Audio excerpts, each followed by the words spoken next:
10 লক্ষ টাকার smart card আছে তাদের জন্য। ওটা আমরা আলাদা টাকা দিই ওদের পড়াশোনার জন্য, যাতে জেনারেল কাস্টের স্টুডেন্টদের ভর্তি হতে কোনো অসুবিধা। কিন্তু সেই টাকা আমাদের দেওয়া হয় না। মনে রাখবেন, আমরাই বলেছিলাম করবেন না, আপনারা আমাদের কাজ করে যান।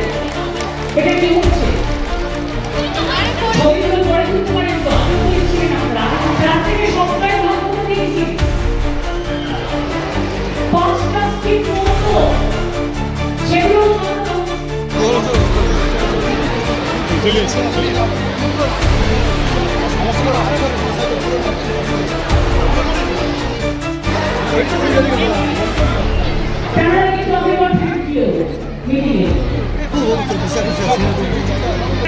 এজন্য আমাদের কলেজে 38,000 কোটি টাকার বেশি জমিও বিনা পয়সায় দেওয়া, মেনটেন্যান্স